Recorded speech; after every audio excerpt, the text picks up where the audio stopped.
Title: At a family gathering, my wife's sister slapped me in front of my kids. She yelled, "You're not even a real father, you just adopted them." I touched my cheek, which was stinging, and smiled, saying, "Since you brought it up." Now my wife keeps apologizing, and my in-laws are begging me. Chapter 1. The Gathering That Changed Everything. It was supposed to be a peaceful Sunday. My wife, Evelyn, had insisted we attend her family's annual garden gathering, the one where her parents, siblings, and their kids would all show up to show off their wealth, gossip behind closed doors, and pretend everything was perfect. I went for my children, Ava and Eli. I say my, because they are, in every way that matters. I adopted them when I married Evelyn 5 years ago. Their biological father vanished without a trace. I raised them. I stayed up through their nightmares, coached their soccer practices, sat through every parent-teacher meeting. But to some people in Evelyn's family, I was just the stand-in. I had brought a gift for her father, a vintage watch I found after months of hunting, and was just about to hand it to him when her sister, Clarissa, came storming across the yard. Her voice pierced the calm. "You think you belong here?" she snarled, jabbing a manicured finger at me. "You've always been beneath this family. You're just a leech." Everyone froze. Evelyn's eyes widened, but she didn't speak. I calmly said, "Clarissa, maybe not here?" Before I could finish, she stepped forward and slapped me. The sound echoed across the patio. My kids gasped. Eli clutched Ava's hand. I slowly turned back to face her, my cheek stinging. Then she screamed something that made my blood go cold, and the entire gathering shatter. "You're not even their real father. You just adopted them. You're nothing." Silence. The kids were trembling. Evelyn's mouth dropped open. My in-laws didn't move. No one defended me. I gently touched my cheek, still burning from the slap, then looked Clarissa in the eye and smiled. "Since you brought it up, maybe it's time everyone knows the whole truth." I looked around. I was hoping to keep this buried, but since we're talking about real parents, well... Clarissa stepped back. Evelyn turned pale. Her father dropped his wine glass, and in that moment, I began to unravel everything. Chapter 2.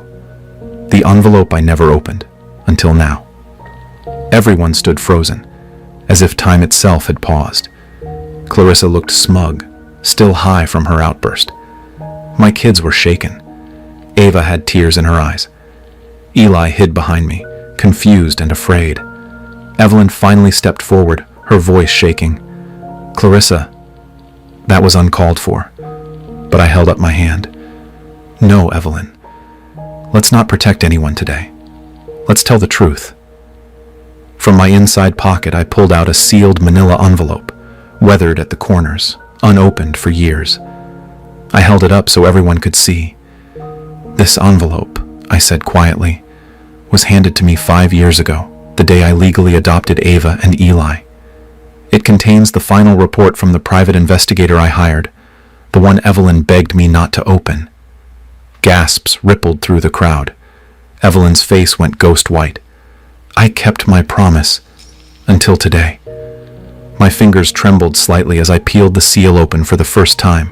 Inside was a stack of documents, photos, and a notarized letter from the investigator.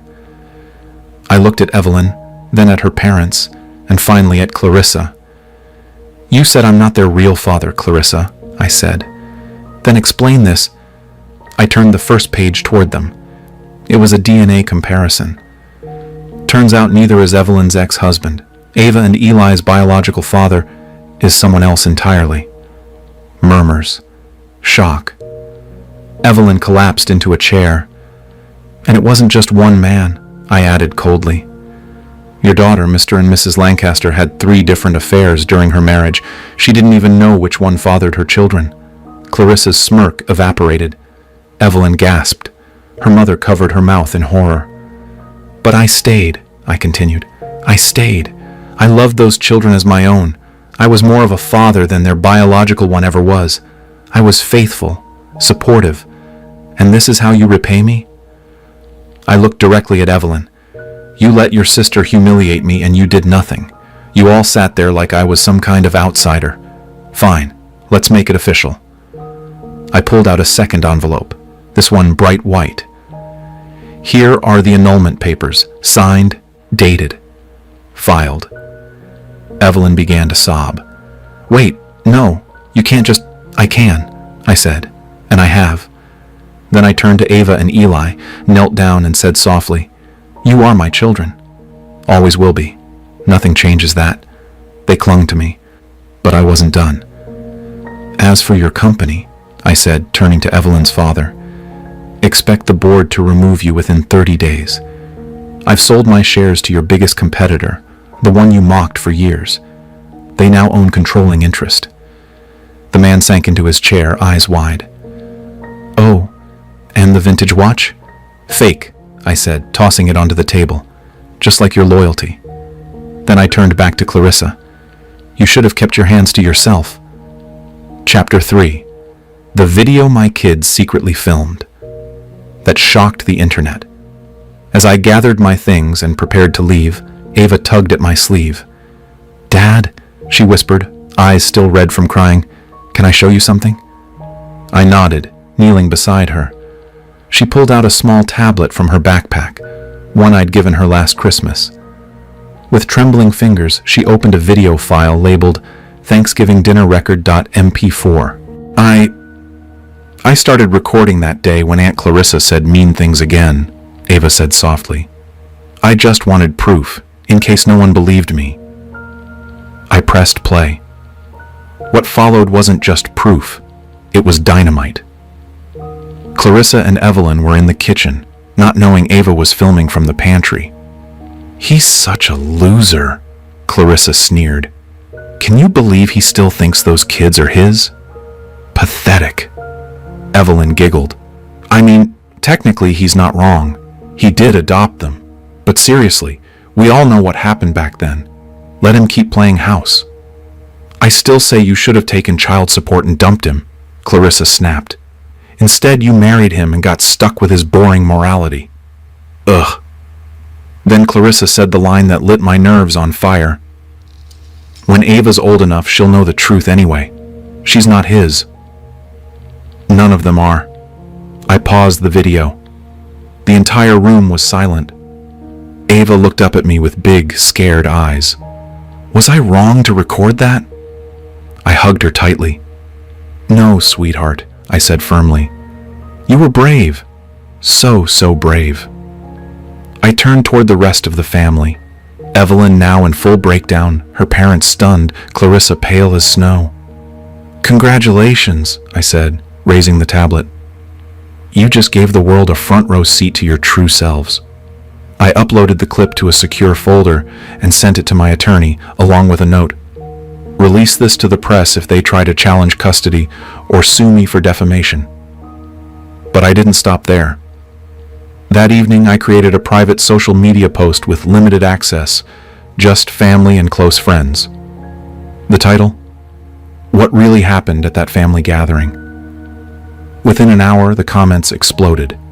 Former friends of Clarissa and Evelyn messaged apologies. Business associates of Evelyn's father started distancing themselves. Clients began canceling deals. The fake perfect facade, crumbling in real time. By the next morning, Clarissa's engagement had been called off. Evelyn's job offer at her father's company rescinded, and her parents had received a request for retirement from the board, all because a little girl wanted to protect her dad and pressed record. Chapter 4. I took my kids and walked away, but then the courts delivered one final blow. In the weeks that followed, my house, once echoing with tension, became a sanctuary. I filed for full custody of all 3 kids. I expected a fight. I expected Evelyn to drag her heels, cry crocodile tears in court, maybe even try to smear my name. But instead, she didn't show up. Not for the mediation, not for the first hearing, not even for the court-mandated psychological evaluation. Apparently, the backlash from the leaked video had scorched her image in the eyes of her social circle so badly, she chose to disappear instead, off to another city according to her lawyer, with some guy she met on a retreat. Predictable. Clarissa, too, was nowhere to be seen. But I still showed up. Every single time. I brought every photo of birthdays I'd planned, every school event I'd attended, every report card I helped frame on our living room wall. I even brought Ava's video again, just in case they tried to twist the narrative. The judge reviewed everything in silence. Then he looked at me and then at the kids. Ava, trembling but determined. Liam, quiet but steady. Max, clinging to my hand. His gavel struck wood like thunder. Full permanent custody granted to the petitioner. All parental rights of the mother are terminated until such time, if ever, that the children choose to see her again. The courtroom gasped. I just exhaled. Years of restraint, humiliation, emotional bruises, all vindicated in that one moment. But that wasn't the final blow. As I turned to leave the courtroom, my attorney, sharp and grinning, handed me a sealed envelope. "What's this?" I asked. "A little cherry on top," he smirked. "The DNA results. You told me not to open them unless absolutely necessary." I paused. We were past needing it, weren't we? Still, my hands opened the seal. 3 names, 3 results, 1 phrase under each. Probability of paternity, 0.00%. My knees didn't buckle. My heart didn't sink. I just smiled, because I already knew. Those kids may not share my blood, but they share my soul. They are mine, and they always will be. And now they were free, from shame, from lies, from people who didn't deserve to be called family. Epilogue. 1 year later, a toast heard around the world. It had been a year since that courtroom slam sealed our freedom. A year since I'd stopped being the pushover husband and became something else entirely. Dad, in every sense of the word. The kids were thriving. Ava had started therapy and joined the school's debate team. Her confidence bloomed like spring after a bitter winter. Liam was obsessed with robotics and had already won his middle school science fair. Max, my sweet little shadow, still held my hand every night before bed and whispered, "You're my real daddy." We had built something real, solid, joyful. But then something unexpected happened. We were invited to a community recognition banquet hosted by the local school board. Apparently, Ava had nominated me, secretly, for the Parent of the Year award. I found out when they called my name. As I walked to the stage, heart pounding, I could see hundreds of faces smiling, but one stood out, back of the room, arms crossed, tight jaw, eyes empty. Evelyn. She looked nothing like the polished woman I once married. Her clothes were frayed, makeup faded, face tired. She had come back, but not for the kids. She came to be seen. I accepted the award with calm, then cleared my throat and looked at the audience. "This isn't about being a perfect parent," I began. "It's about showing up. Every single day. No matter the DNA, no matter the bloodline, no matter how many people say, 'You're not a real father.' Because real fathers don't slap, abandon, or betray. They protect. They stay." I turned my gaze to the back of the room. Evelyn had vanished. Later that week, a clip of my speech went viral, posted by a student on TikTok. It reached millions. Support poured in from everywhere. A major nonprofit reached out to partner on a campaign for adoptive fathers. They asked if I'd like to be the face of it. I agreed, on one condition.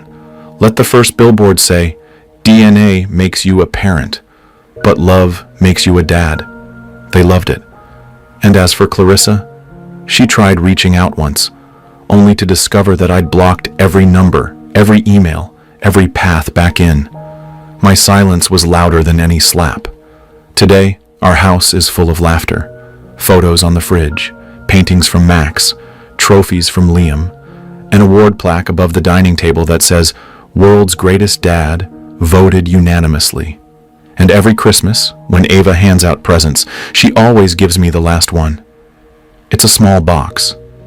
Inside, a note that reads, "Thanks for choosing us, when others didn't." Was this revenge perfectly justified? Tell us what you think about this story in the comments below. Like the story.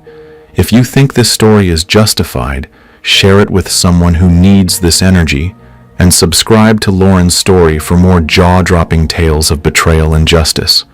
Because here, every lie has its reckoning, and every betrayal finds its shadow. Stay sharp, stay strong, and stay tuned.